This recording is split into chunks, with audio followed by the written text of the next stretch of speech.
Hello everyone, আসসালামু আলাইকুম। সবাই কেমন আছেন? আমি আল্লাহর অশেষ রহমত আলহামদুলিল্লাহ ভালো আছি।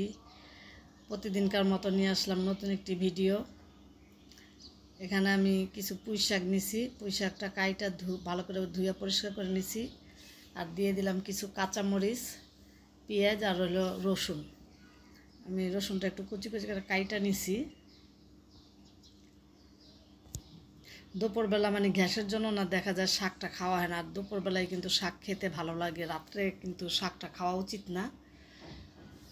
এই জন্য গ্যাসের জন্য মানে দেখা যায় শাক খাওয়াই হয় না। তা আজকে মেয়ে বলল, মেয়ের কথা মতো শাক নাই যে ইন্ডাকশনে বসাই দিছি। শাকটা সিদ্ধ হয়ে গেছে, এখন আমি বাগার দিব শাকটা।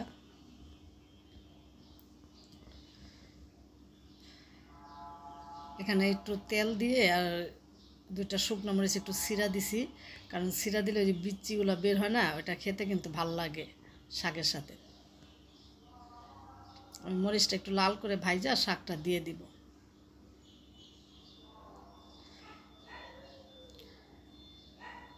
গ্যাস কিন্তু অল্প থাকলেও গ্যাসে রান্না করতে ভালো লাগে, আমার ইন্ডাকশনে না রান্না করতে ভালো লাগে না।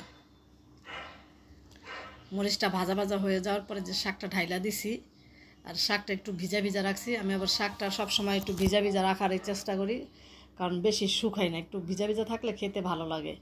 এটা আমার শাশুড়ির কাছ থেকে আমার শেখা। আমার শাশুড়ি সবসময় বলতো যে শাক রান্না করলে একটু ভিজা ভিজা রাখবি, দেখবি খেতে অনেক ভালো লাগে। তো তারপরের থেকে আমি শাকটা রান্না করলে সবসময় যে কোনো শাকে রান্না করলে একটু ভিজা ভিজা রাখাই বাগারটা দিই। আর এইভাবে খেতেই আমার কাছে অনেক ভালো লাগে। দেখা যায় কি গ্যাসের কারণে দুপুরবেলা মানে শাক দুপুরবেলা কি মানে শাকটা কমে আনা হয়, গ্যাস থাকে না। আর ইন্ডাকশনে রান্না করলে মনে হয় কি আমার কাছে ভালো লাগে না, এই জন্য শাকটা খাওয়া হয় না। তো মেয়ে আজকে বললাম অনেক দিন যা শাক খাই না, শাক না। তো এই যে পুঁই শাকটা ভাজি হয়ে গেছে আপনাদের সাথে কথা বলতে বলতে। তো পুঁই শাক হয়ে যাওয়ার পরে দুপুরে খাওয়া দাওয়া করে রেস্ট নিছি, নেওয়ার পর আবার যে সন্ধ্যার সময় দেখেন গ্যাস আসছে। এখন মেয়ে আবার মেয়েকে সন্ধ্যার নাস্তা দিব। তো চিন্তা করলাম কি দিব, যে একটু আলু ভাজা দেই। তো আলুটা আমি একটু কাইটা নিছি লম্বা লম্বা করে, এটা ফ্রেঞ্চ ফ্রাইয়ের মতনই ভাজবো। তা আমি আবার ওই যে বেকিং পাউডারটা একটু দিই নেই কে, ওটা দিয়েও মিক্স করে ভাজলে ভালো হয়, একটু মচমচা থাকে। তা মেয়ে বললো যে না আম্মু এমনি শুধু ভাজা দাও।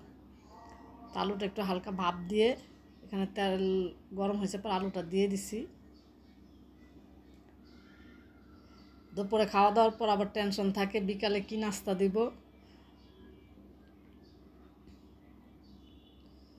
আলুটা আমি একটু লাল করে ভাজা নিব। এই যে আমার আলু ভাজা হয়ে গেছে, এখন মেয়েকে একটু সস দিয়ে দিলাম। আলু ভাজাটা খাওয়ার পর আবার একটু চা দিব মেয়েকে। মনটা না আজকে মানে ভালো লাগতেছে না, কী জন্য এত খারাপ লাগতেছে বুঝতেছি না, অনেক মনটা খারাপ লাগতেছে। তারপরও মানে সংসারের কাজ তো করতেই হবে, মন খারাপ থাকলে তো আর বসে থাকা যায় না। এখন এই যে মেয়ের আলু ভাজা দিলাম, সেটা খাওয়ার পর চা খাওয়ার পর আবার একটু আসলাম রান্না করতে। এখানে আমি রুই মাছ ভুনা করব। পেঁয়াজ আর টমেটো আর কাঁচামরিচ দিয়ে আমি তেলের মধ্যে একটু ভাজা নিতেছি।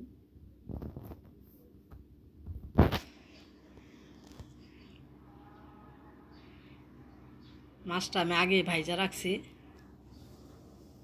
আমার এই ভিডিওটা যদি ভালো লাগে আমার চ্যানেলটাকে সাবস্ক্রাইব করেন, বেল আইকনটা টিপ দিতে ভুলেন না, লাইক করেন, কমেন্ট করেন এবং বেশি বেশি শেয়ার করে দিন যে যেখান থেকে দেখতেছেন।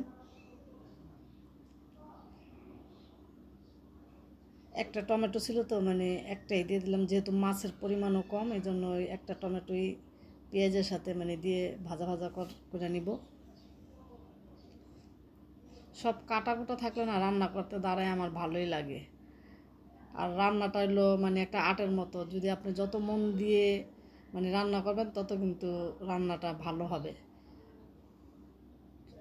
এখানে আদা রসুন বাটা দিয়ে দিলাম, আদা রসুন বাটাটা পেঁয়াজের সাথে আমি একটু ভাজা নিব। আমি আবার রান্না বসায় রেখে মানে আছে না অনেকে রান্না বসায় রেখে এখানে এখানে ওই রুমে যেয়ে বসে থাকে না, আমার হলো দাঁড়ায় থেকে রান্না কমপ্লিট করে তারপর এলো মানে রান্না বসে আমি আর কখনো মানে ঘরে এসে বসে থাকি না। এখানে যে সব মশলা দিয়ে আমি মানে পেঁয়াজটা ভালো করে কষাই নিব। আমি এখানে দিছি সামান্য জিরার গুঁড়া, একটু হলুদ গুঁড়া আর একটু ধনিয়ার গুঁড়া। যেহেতু তরকারির পরিমাণটা আমার কম, এই জন্য অল্প মশলা দিয়ে আমি এটা রান্না করব।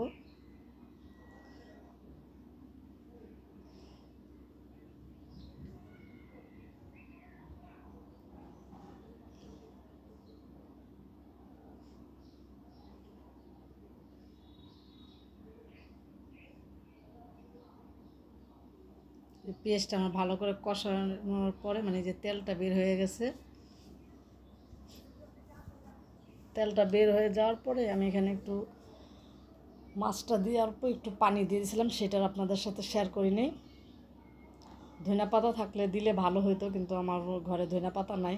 আর ধনিয়া পাতা তেমন আমি একটা পছন্দ করি না, কারণ ধনিয়া পাতার মধ্যে বেশিরভাগই চুল পাওয়া যায় দেখে আমার না ভালো লাগে না। আমি ভালো করে বাইছে নিই, তারপরও আমার চুল আমার এত শত্রু যে আমি ওই ধনিয়া পাতার মধ্যে মানে যত পরিষ্কার করে ধনিয়া পাতা দিই চুল মানে দেখা যাবো যে থাকবে এটাতে।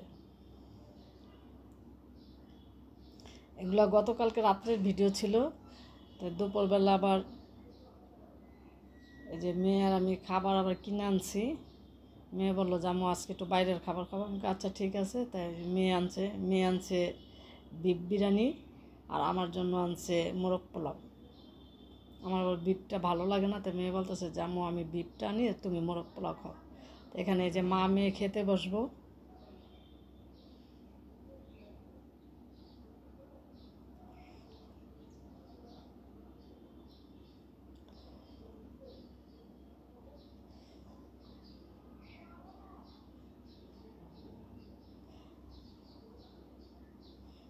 তারপর মেয়ে আবার বলতেছে আম্মু রোস্টটা তুমি প্লেটে নাও। তাই আমি আবার এক হাত দিয়ে, যেহেতু দোনো হাতে তেল, এক হাত দিয়েই চেষ্টা করতেছি প্যাকেটটা খোলার। প্লেটে নিলাম। আল্লাহ হাফেজ।